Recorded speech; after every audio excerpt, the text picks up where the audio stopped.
నువ్వు పండుకునేటప్పుడు కేసీఆర్ కేసీఆర్ కేసీఆర్ అనుకుంటా పండుకుంటావా? నవ్విపోదురు కదా, నాకేం సిగ్గు అన్నట్టుంది మన రాష్ట్ర ముఖ్యమంత్రి రేవంత్ రెడ్డి చేసే మాటలు. నువ్వు పోయిందే యూనివర్సిటీకి స్టూడెంట్స్ ఉండే జాగా. ఆడికి పోయి ఏది పడుతుంది, ఎట్లా పడితే అట్లా, ఎంలా పడితే అందులో మాటలు మాట్లాడి ఆ, ఏం లేదంటావు, భూములు లేవంటావు, అమ్మనికి ఏముంటాయి, నా దగ్గర ఏముందంటావు. మళ్ళా అదే స్పీచ్లో ఒక 2 నిమిషాలలో మళ్ళీ ఏం చేస్తావు? డిసెంబర్లో వస్తా, అప్పుడు ఇవ్వాలని ఆపా, స్టూడెంట్లను కూడా ఇక్కడ ధర్నా చేయని.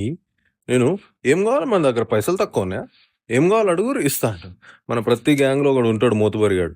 ఆడ ఏం చేస్తాడు ఎంత, అరే గిట్లరా గదిరా గిదిరా అంటాడు. నేను లేనారా, నేను చూసుకోనారా. తీరా టైం వచ్చిన తర్వాత నా కాడ ఏమున్నాయిరా అంటాడు. కంచెలు వేసినావు, బ్యారికేడ్లు పెట్టినావు, ఏది పడుతుంది మాట్లాడుతున్నావు. ఏం చేద్దాం అనుకుంటాను స్టేట్ని? అసలు మెదడుండి మాట్లాడుతున్నావా, మెదడు లేక మాట్లాడుతున్నావా, ఎవరి కోసం మాట్లాడుతున్నావు? గట్టిగా ఉత్తబరి మూతబరి మాటలన్నీ.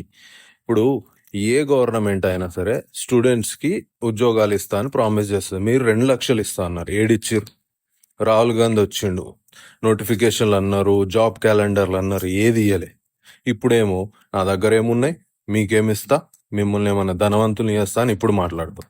అదే స్పీచ్లో 2 నిమిషాల గ్యాప్లో మళ్ళీ ఏం చేస్తావు?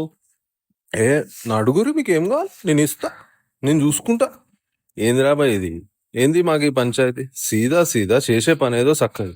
అండ్ మళ్ళీ ప్రతి దాంట్లో నువ్వు ఆ కేసీఆర్ వెంబడి పడతాయి, నాకు అర్థం కాదు. పెళ్లికి పోయినా కేసీఆరే, షావుకు పోయినా కేసీఆరే, దినానికి కేసీఆరే, అన్నిటికీ కేసీఆర్.